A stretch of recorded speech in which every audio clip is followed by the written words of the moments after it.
नमस्कार, मी निरंजन. इजी न्यूजमध्ये आपल्या सर्वांचं मनपूर्वक स्वागत. इजी न्यूजच्या व्हिडिओजला आपण जो प्रतिसाद देत आहात त्याबद्दल खूप आपले आभार. नेहमीप्रमाणे ती एक विनंती आहेच आहे की इजी न्यूजचे व्हिडिओज जास्तीत जास्त जणांनी लाईक करा, जास्तीत जास्त लोकांपर्यंत त्याची लिंक शेअर करा आणि ज्यांना शेअर कराल त्यांना अवश्य सांगा सबस्क्राईब करायला. आज जे काही 1 लाखापेक्षा 5,000 जास्त सबस्क्रायबर आहेत, 3-3.5 लाख जर झाले तर हे चॅनल चालवणं हे परवडू शकेल. त्यामुळे कृपया सर्वांना ही विनंती की जास्तीत जास्त जणांना सबस्क्राईब करायला सांगा. आज जो विषय आहे तो अतिशय खरं तर दुःखदायक असा विषय आहे. भारताचं जे पथक ऑलिम्पिकला गेलं होतं त्या ऑलिम्पिक पथकामध्ये कुस्तीमध्ये विनेश फोगाट ही जी भारताची महिला कुस्तीगीर आहे हिला काल डिस्क्वालिफाय केलं गेलं. फायनलपर्यंत ती पोहोचली होती, सेमीफायनल तिने जिंकली होती, फायनलपर्यंत पोहोचलेली होती आणि फायनलच्या आधी जे वजन घेतलं जातं, कारण ती 50 किलो या वजनाच्या कॅटेगरीत खेळत होती आणि त्यात 100 ग्रॅम तिचं वजन जास्त आलं, त्यामुळे तिला डिस्क्वालिफाय केलं गेलं. ही एक अत्यंत दुर्दैवाची घटना आहे आणि दुर्दैवाची यासाठी सुद्धा आहे की विनेश फोगाट विजयी होणं, तिने कोणतं तरी पदक हरली असती फायनलमध्ये तर तिला किमान सिल्वर मेडल मिळालं असतं, रौप्य पदक मिळालं असतं. जिंकली असती तर 100% तिला सुवर्ण पदक मिळालं असतं. आणि या दोन्ही परिस्थितीमध्ये झालं काय असतं हा जर विचार केला तर बऱ्याच गोष्टी लक्षात येतात. विनेश फोगाटला जर का असं गृहीत धरून चालू की तिला समजा सिल्वर मेडल मिळालं असतं आणि सिल्वर मेडल मिळाल्यानंतर हे जे ऑलिम्पिकमध्ये पदक मिळवणारे खेळाडू आहेत हे भारतात परत आल्यानंतर पंतप्रधानांना त्यांचा सत्कार करावा लागला असता, त्यांची भेट घ्यावी लागली असती, म्हणजे विनेश फोगाटच्या समोर जावं लागलं असतं, विनेश फोगाटच्या नजरेला नजर मिळवावी लागली असती आणि मग किती शरम वाटली असती की या मुलीवरती आपण सरकारने काय काय अन्याय आणि अत्याचार केलेले आहेत. याच नरेंद्र मोदींचा एक खासदार ब्रिजभूषण सिंग नावाचा माजी खासदार, आता हा ब्रिजभूषण सिंगनी कुस्ती फाउंडेशन फेडरेशनचा तो हे अध्यक्ष असताना, प्रमुख असताना त्यांनी जे लैंगिक शोषण केलं होतं ज्या महिला कुस्तीगिरांचं, त्यामध्ये विनेश सुद्धा होती आणि विनेश त्याबद्दल आंदोलन करत होती. या आंदोलन करत असताना या सगळ्या महिला खेळाडू, साक्षी मलिक होती, विनेश फोगाट होती, बरेच खेळाडू हे कुस्तीगीर हे आंदोलन करत होते जंतर मंतरवरती. त्याआधी त्यांनी अनेक वेळेला मागण्या केल्या होत्या, पत्र लिहिलेली होती, पण त्यांना काहीही दाद दिली गेली नव्हती. त्या आंदोलन करत असताना म्हणजे अगदी नवीन संसदेचं उद्घाटन ज्या दिवशी केलं त्या दिवशी संसदेच्या बाहेर या महिला कुस्तीगिरांना रस्त्यावरून रगडवलं गेलं, त्यांना लाथा मारल्या गेल्या, पायानी त्यांना मारलं गेलं. आणि या महिला कुस्तीगीर ज्यांना रोज प्रशिक्षण मिळतं त्यांच्यापेक्षा दुप्पट वजनाच्या व्यक्तीला उचलून फेकण्याचं त्या अहिंसक पद्धतीने आंदोलन करत होत्या, मार खात होत्या. या सगळ्या आंदोलनामध्ये विनेश फोगाटला वाचवण्यासाठी वारंवार बजरंग पुनिया येऊन तिला वाचवायचा प्रयत्न करत होता, दुसरा कुस्तीगीर, पण त्यालाही फरफटवलं गेलं, हिलाही फरफटवलं गेलं, साक्षी मलिकला सुद्धा फरफटवलं गेलं रस्त्यावरून. आणि त्यानंतर त्याआधी सुद्धा ज्या वेळेला त्या हे करत होत्या, आंदोलन करत होत्या, त्याही वेळेला त्यांच्यावरती अन्याय केले गेले. आणि ही आपण इतका अतोनात अन्याय केलेली ही महिला कुस्तीगीर ही आता सिल्वर मेडल मिळवून किंवा सुवर्ण पदक मिळवून आपल्या समोर येते आहे, याची किती शरम वाटली असती. आणि मग ती शरम वाटू नये म्हणून हे घडलं का, तिला डिस्क्वालिफाय करणं, याला संशय येतो. याची कारणं आहेत. याची कारणं अशी आहेत की ज्या दिवशी 6 तारखेला म्हणजे तिथल्या पॅरिसमध्ये एका दिवसामध्ये 3 कुस्त्या खेळून विनेश फोगाट ही फायनलला पोहोचली. पहिली कुस्ती तिची 2:44 दुपारी झाली आणि जपानची कुस्तीगीर जी आजपर्यंत 86 कुस्त्यांमध्ये एकही हरलेली नाही, जी ऑलिम्पिकची सुवर्ण पदक विजेती आहे, तीच पहिल्या फेरीमध्ये हिच्या समोर आली आणि विनेशनी तिला हरवलं. त्यानंतर 3:40 1 तासात दुसरी कुस्ती झाली. त्या दुसऱ्या कुस्तीमध्ये तिने युक्रेनच्या महिला कुस्तीगीराला हरवलं. त्यानंतर सेमीफायनल झाली. ती सेमीफायनल रात्री 10:13 झाली. त्या सेमीफायनलमध्ये तिने क्युबाच्या महिला कुस्तीगीराला हरवलं. एका दिवसामध्ये 3 कुस्त्या खेळल्या. या 3ही कुस्त्यांसाठी तिचं वजन योग्य होतं. आणि दुसऱ्या दिवशी तिचं वजन हे 2 किलो 700 ग्रॅमनी वाढलेलं दिसलं. आता 2 किलो 700 ग्रॅम. मुळात विनेश फोगाटचं हे तिसरं ऑलिम्पिक. याआधी तिने पदकं जिंकलेली आहेत. विनेश फोगाटचं हे तिसरं ऑलिम्पिक. तिसरं ऑलिम्पिक खेळणाऱ्या खेळाडूला हे माहिती असतं. या सगळ्यांच्या बरोबर जो 100 जणांपेक्षा जास्त मोठा असा सपोर्ट स्टाफ पाठवलाय. हा सपोर्ट स्टाफ त्यासाठीच असतो की दर तासाला वजन घ्यायचं. या खेळाडूंचं वजनाच्या कॅटेगरीत त्या खेळत आहेत. त्या काय हॉकी त्या प्लेयर्स नाही आहेत की जिथं वजन नाही केलं जात. वजनाच्या कॅटेगरीमध्ये कुस्ती करत असल्यामुळे दर तासाला वजन घ्यायचं आणि त्याप्रमाणे यांचं न्यूट्रिशन सांभाळायचं. यासाठी एक 13 जणांची टीम पाठवली होती. त्या 13 जणांच्या टीमला दिनशॉ पारडीवाला हे कोकिलाबेन अंबानी हॉस्पिटलमधले डॉक्टर, ऑर्थोपेडिक सर्जन, हे न्यूट्रिशनिस्ट म्हणून पाठवले होते. आहे की नाही कमाल. ऑर्थोपेडिक सर्जन, हाडांचा डॉक्टर, हा न्यूट्रिशनच्या टीम मध्ये पाठवला. याच्या सोबत पुण्याच्या आराधना शर्मा या चीफ न्यूट्रिशनिस्ट म्हणून पाठवल्या गेल्या. आराधना शर्मा. या आराधना शर्मांबद्दलचं एक मोठी मुलाखत आणि आर्टिकल आलंय एका वेबसाईटवर. आणि त्याच्यामध्ये या आराधना शर्मा फक्त फॅन्सी पद्धतीच्या डिशेस तयार करत होत्या. याचे फोटो त्यांनी दिलेले आहेत. आणि हे न्यूट्रिशनिस्ट ज्यांची जबाबदारी आहे आपल्या कुस्तीगिरांचं वजन सांभाळण्याची, त्यांनी नाही पार पाडली. का नाही पार पाडली हे कोणीतरी शोधणार आहे का? यांच्यावर काही कारवाई केली जाणार आहे का? हे षडयंत्र कोणाचं आहे? ज्या कोकिलाबेन हॉस्पिटलचे हे डॉक्टर आहेत, कोकिलाबेन अंबानी हॉस्पिटलचे, त्याच्या प्रमुख असलेल्या नीता अंबानी, मुकेश अंबानींची पत्नी, ही ऑलिम्पिक असोसिएशनची सदस्य आहे. कुठल्या आधारावरती तिला तिथं सदस्य म्हणून पाठवलंय भारताने हे देव जाणे. पण यांना पाठवलेलं आहे तिथं. आणि हे अंबानींच्या हॉस्पिटलमध्ये काम करणारे डॉक्टर हे यांचे न्यूट्रिशनिस्ट. आणि या न्यूट्रिशनिस्टनी दुर्लक्ष केलं 100% किंवा काहीतरी अन्नामधून मिसळवलं याची शंका सुद्धा आलेली होती. म्हणजे हा तर खूप भयंकर प्रकार आहे.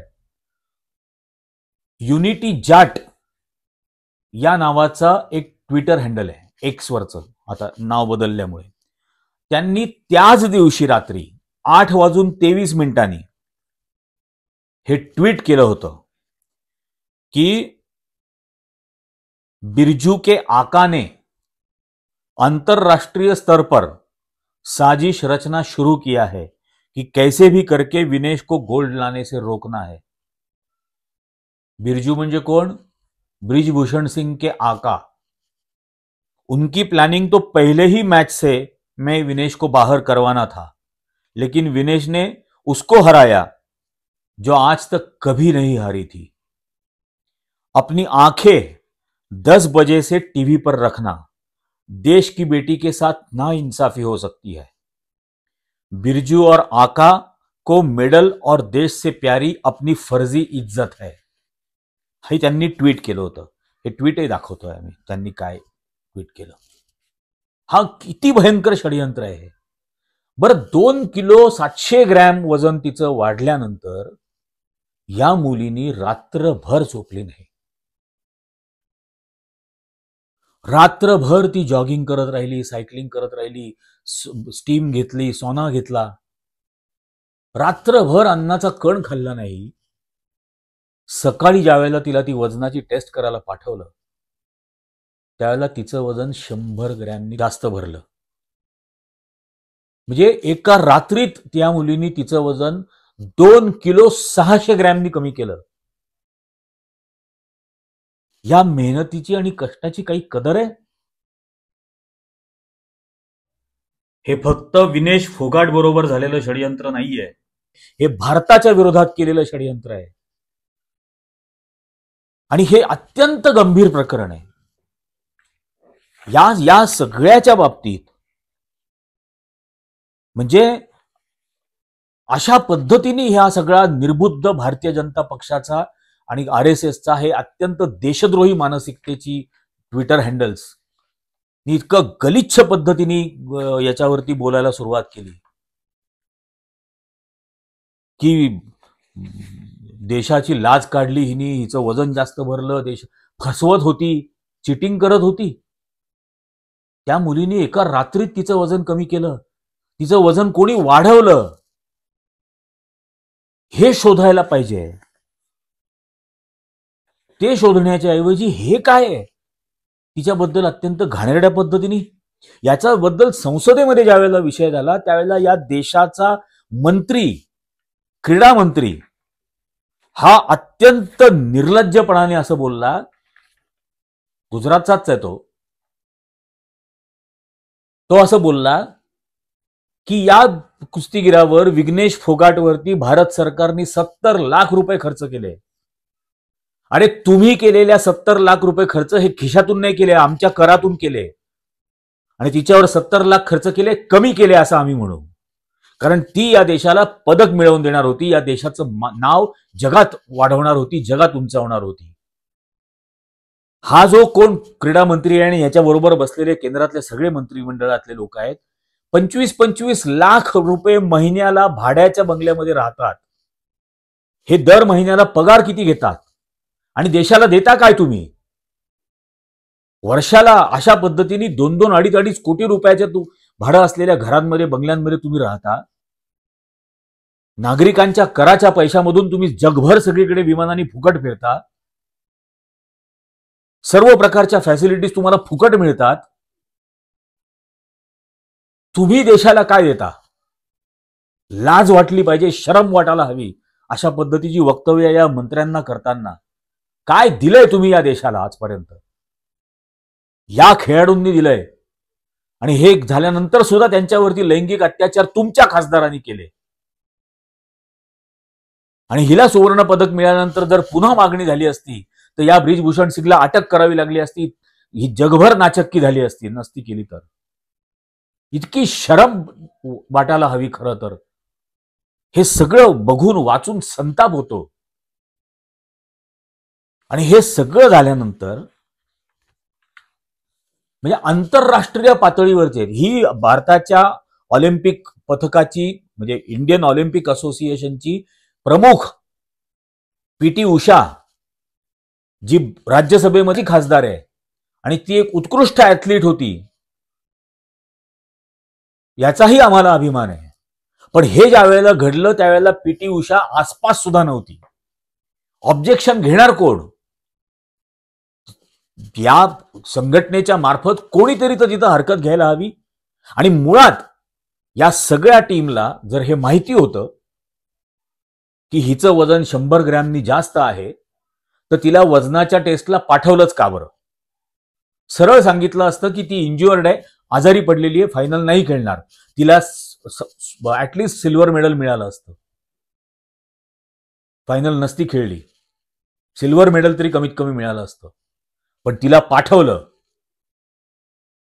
हाही एक देशद्रोह केला. माहिती असून तिला पाठवलं गेलं. अनेक वेळेला खेळाडू माघार घेतात सामन्यांमधून. ही पद्धत आहे. जॉर्डन बरोज हा एक जगप्रसिद्ध बॉक्सर, जो सुद्धा कुस्तीपटू हा अमेरिकेचा आहे, जॉर्डन बरोज, आणि ऑलिम्पिकचा गोल्ड मेडलिस्ट आहे. तो विनेशच्या सपोर्टमध्ये आला आणि त्यांनी स्टेटमेंट केलं की तिला कमीत कमी सिल्वर मेडल द्यायला पाहिजे. आणि ऍक्च्युअली उपांत्य फेरी जिंकल्यानंतर तिचं मेडल निश्चित होतं. वजनाच्या टेस्टमध्ये अपयशी झाली समजा, आणि ती इतरांच्या हलगर्जीपणामुळे झाली किंवा षडयंत्रामुळे झाली. पण अचानक रात्री 10:15 वाजता तिसरी कुस्ती खेळल्यानंतर अचानक 2 किलो 700 ग्रॅमनी वजन वाढेल कसं? हे अत्यंत मोठं षडयंत्र भारताच्या विरोधात केलेलं आहे. आणि ज्यांनी केलेलं आहे त्यांना सर्वात देशद्रोहाची जी काही सर्वात मोठी शिक्षा असेल ती दिली पाहिजे. धसका बसला पाहिजे येणाऱ्या काळामध्ये. अशा पद्धतीने षडयंत्र करणाऱ्यांना धसका बसला पाहिजे. त्यांची हिंमत नाही झाली पाहिजे पुन्हा अशी गोष्ट करण्याची. इतक्या गलिच्छ पद्धतीने हे करतात. आणि हे सगळं झाल्यानंतर तिला डिहायड्रेशनसाठी हॉस्पिटलाइज करावं लागलं. म्हणजे 100 ग्रॅम इतका मूर्खपणा आहे. सहज कमी करता आलं असतं ना, तिचे केस कापून टाकले असते. 100 ग्रॅम केस नव्हते कापता येत. काहीही केलं नाही भारताच्या या सपोर्ट टीमनी. 100 जणांपेक्षा जास्त जणांची सपोर्ट टीम आहे. आणि इतक्या वाईट पद्धतीने या देशामध्ये गोष्टी घडणार आहेत का? आणि सरकार हे इतक्या सूडबुद्धीने वागणार आहे का? अत्यंत दांभिक खोटी प्रतिष्ठा स्वतःची वाचवण्यासाठी. आज विनेशनी ट्विट केलंय. डोळ्यात पाणी आलं ते वाचताना. ते ट्विटही आम्ही दाखवतो. मां कुश्ती मेरे से जीत गई, मैं हार गई, माफ करना, आपका सपना, मेरी हिम्मत सब टूट चुके हैं, इससे ज्यादा ताकत अब नहीं रही, अलविदा कुश्ती. 2001 से 2024 24 वर्ष ती कुस्ती खेळत होती. आप सबकी हमेशा ऋणी रहूंगी, माफी, असं म्हणून तिने हात जोडले.